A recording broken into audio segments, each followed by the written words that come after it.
तकलीफ हुई है बस।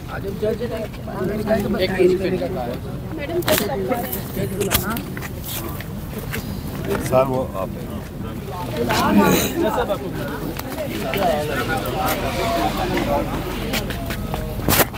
और इस वक्त वो प्रोसिक्यूशन कह रही है कि इनको अरेस्ट करो, पुलिस खड़ी है, तो मैं पुलिस खड़ी भी है, उन्होंने कहा कि इनको अरेस्ट करो।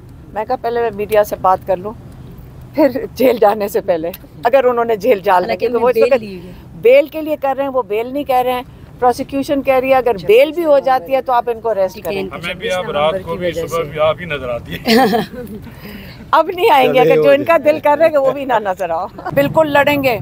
आज मैं ATC कोर्ट में आई थी, हमारे जो लॉयर हैं बैरिस्टर फैसल, वो इस वक्त सुप्रीम कोर्ट में, हम उनका इंतज़ार कर रहे थे और मचलके जमा कराने जी, वो मचलके जमा कराने थे। मुझे इस वक्त दिल बड़ा दुखी है कि पाकिस्तान में हालात किस तरफ जा रहे हैं। बड़ा अभी मुझे दुख हुआ जब हुकूमत की तरफ से उन्होंने जवाब दिया कि जी बिल्कुल ये अकाउंट्स के ऊपर उन्होंने रिस्पॉन्ड किया, क्योंकि मैंने जज साहब को कहा जज साहब ये अकाउंट तो खुलवा दें, ये गरीब लोगों का इलाज हो रहा है शौकत खानम में, और नमल के अंदर बच्चे पढ़ रहे हैं, उनकी तालीम हरज हो सकती है।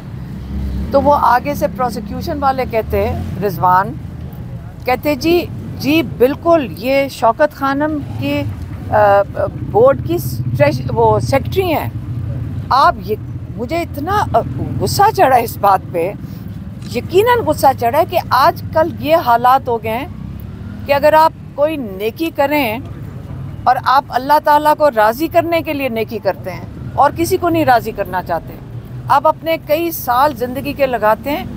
मैं ये दुनिया के राज़ी करने के लिए नहीं अपना ज़िंदगी का टाइम दिया कि शौकत खानम में हम अल्लाह को राज़ी करने के लिए किया था, लेकिन दुनिया में हालात और पाकिस्तान के हालात ये हैं कि वो आगे से कह रहे हैं कि नेकी करना जुर्म हो गया है। आप ये जो फलाई इदारे इनको बंद कर दें। ये जो इस वक्त हुकूमत बैठी से बर्दाश्त नहीं हो रहा कि जो लूट मार का फैशन चला हुआ है ये कबूल है। अगर आप जुर्म करो हज़ारों अरब आप खा लो, फिर आप माशाल्लाह इस मुल्क के ऊपर राज कर सकते हो। और अगर आप नेकी करो तो आज वहाँ हुकूमत के बंदे खड़े कह रहे हैं कि आप इन इदारों, ये मुजरिम इसलिए हैं क्योंकि इन्होंने शौकत खानम के लिए अपना वक्त दिया है। आप इनके अकाउंट बंद कर दें, आप नमल के अकाउंट बंद कर दें। इनको शर्म आनी चाहिए, इन लोगों को शर्म आनी चाहिए। पाकिस्तान में अखलाकियात का क्या ये जनाजा निकाल रहे हैं। हम बिल्कुल लड़ेंगे। अब पाकिस्तानियों को समझ आनी चाहिए कि आपके साथ ये कर क्या रहे हैं। ये इस वक्त हुकूमत के लोग खड़े होकर कह रहे हैं कि इस वक्त शौकत खानम जैसे इदारे बर्दाश्त नहीं होंगे, इनसे नमल जैसे इदारे बर्दाश्त नहीं होंगे कि क्यों कर रहे हो ये नेकी। अपनी फटियाँ लगाना चाहते होंगे कहीं और पे, जो ये बनाते नहीं हैं। हम तो एक इमरान खान चादर लेके फिरते थे पैसे जमा करने के लिए। इन्होंने सारी ज़िंदगी, जिस दिन इमरान खान को हुकूमत से उतारा जा रहा था, आपको पता है जब सारी दुनिया TV के आगे बैठी थी, इमरान खान कहाँ पे थे? इमरान खान शौकत खानम के इस्लामाबाद में इमरान खान फंड रेजर पे थे 8 बजे। आपको पता है ना, अगर आपको याद नहीं आप फुटेज देख लें। जब दुनिया इंतज़ार कर, जब इमरान खान ने ये नहीं इंतज़ार किया कि मुझे उतारा जाए हुकूमत से, उनको परवाह नहीं थी। शौकत खानम का फंड रेजर उन्होंने नहीं उसे मतलब मिस नहीं किया। वहाँ पे रात के 10 बजे तक वो शौकत खानम के फंड रेजर पे खड़े थे। क्यों? क्योंकि ये आपको लोगों को मैं बताना चाहती हूँ कि देखें, ये बड़ा ज़रूरी है कि आप अपने लोगों के लिए, आपकी ड्यूटी है, हम सबका ये फ़र्ज़ है कि पाकिस्तान में लोगों के लिए आप काम करें। ये फ़र्ज़ है हम हर पाकिस्तानी का। ये पाकिस्तान की खूबसूरती यही है, पाकिस्तानी इतना डोनेशन देते हैं, इतना अल्लाह के नाम पे देते हैं, यही तो बरकत है पाकिस्तान की। लेकिन जिस किस्म के लोग इस वक्त बैठे हुए हैं और जिनके उनको नुमाइंदे फ़ख्र से कह रहे हैं कि ये जो सेक्रेटरी हैं इस बोर्ड की, इसलिए ये जुर्म करार दे रहे हैं इसको। आप अगर अच्छा काम करेंगे, पाकिस्तान में इस वक्त जुर्म हो गया है, क्योंकि ये बुरे लगते हैं। उसके बाद ये चाहते हैं कि पूरा इखलाकियात इस तरह दफन कर दें कि उसके बाद आप इनको पहचानें कि यही पाकिस्तान का सिस्टम होना चाहिए। आप लूट मार करो, आपके केसेस ख़त्म, आप लूट मार करो। आप इस वक्त आपके प्राइम मिनिस्टर हैं, आपके प्रेसिडेंट हैं, नहीं कबूल हमें, नहीं हम इस किस्म का पाकिस्तान चाहते। और अगर ये इस जुर्म में अगर ये ब्लैकमेल कर रहे हैं, यकीन करें ये जज साहब जो बेचारे बैठे हैं, ये अगर ऑर्डर देते हैं तो ये हम मुलाकात भी नहीं कर सकते। अडयाला के बाहर ये पुलिस वाला इनके ऑर्डर नहीं मानता है, कागज़ का टुकड़ा फेंक देता है। और आज मुझे ये बताएं कि इतनी इनके अंदर जज साहब क्या सुन रहे थे कि सारे पाकिस्तान में इन्होंने मुसीबत डाल दी। ये शौकत खानम नमल के पीछे जा रहे हैं, नहीं होगा, ये कामयाब नहीं होंगे, क्योंकि हम नहीं ये होने देंगे।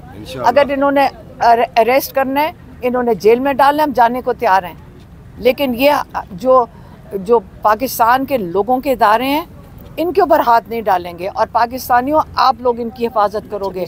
सिर्फ शौकत खानम नमल नहीं है, बाकी भी सारा कुछ आप खुद हिफाजत करो, नहीं तो ये तो आपका सारा सिस्टम लपेट के आपको बिल्कुल गुर्बत की लकीर के नीचे क्या आपको ख़त्म करना चाहते हैं। इसलिए मैं यही कह सकती हूँ, मुझे बड़ा सख्त इसके ऊपर मुझे दुख हुआ है कि जब ये जो प्रोसिक्यूशन वालों ने इस किस्म की बात की है। और बाकी आज 26 तारीख है, 26 नवंबर है। 26 नवंबर को आज के दिन इस वक्त हम पिछले साल एक बड़े खुशगवार काफ़िले के साथ इस्लामाबाद में आए थे। और मुझे याद है कि मेरी बहन की जो 15 साल की नवासी है वो साथ थी। कोई जिसने यहाँ पे दहशतगर्दी या जिसने यहाँ पे इंतशार करना होता है, वो अपने बच्चों को साथ नहीं लेकर आता। वहाँ बहुत बच्चे थे। हम यहाँ आगे डी चौक तक आए, वहाँ कोई रुकावट नहीं थी, कोई ऐसी चीज़ नहीं थी जिससे लगे कि आपको इजाज़त नहीं आने की। अब वहाँ तक पहुँच गए। और उस दिन पाकिस्तान के लिए, रूल ऑफ लॉ के लिए, क्योंकि इमरान खान ने ये जो एहतजाज था बड़े वाज़े तौर पे जब पैगाम दिया, जिसके लिए आज मैं जिस जुर्म में ये मेरी ट्रायल चलनी है, 22 नवंबर को इमरान खान का पैगाम दिया था। और इमरान खान ने पैगाम में क्या कहा था? इमरान खान ने कहा आप अपने लिए निकलें, आप रूल ऑफ लॉ के लिए निकलें, आप जमहूरियत के लिए निकलें, आप अपने आइन के लिए निकलें और इंसानी हकूक़ के लिए निकलें। ये चीज़ें थी जिसके लिए इमरान खान ने कहा था कि आप बाहर निकलें। और वो पैगाम मैंने मीडिया के सामने दे दिया था, जैसे आज आप लोग खड़े हैं। हम कुछ भी नहीं कर रहे, जो कुर्बानियाँ लोगों ने दी हैं। आज यौम शहादत है। मैं खफा हुई हूँ इस बात से कि जो इदारे पाकिस्तान की फ़लाह के लिए काम कर रहे हैं और पाकिस्तानी ख़ुद चला रहे हैं, ये पाकिस्तानी ख़ुद इन इदारों में डोनेट करते हैं और ये पाकिस्तानी अपनी मदद आप पे ये इदारे चला रहे हैं। और उनके पर ये बात करना कि ये जुर्म हो गया कि आप नेकी करें तो यहाँ जुर्म है, मुझे आज उस पर मेरा दिल बहुत बुरा था, इसलिए मैंने इतनी ज़्यादा बात कर दी।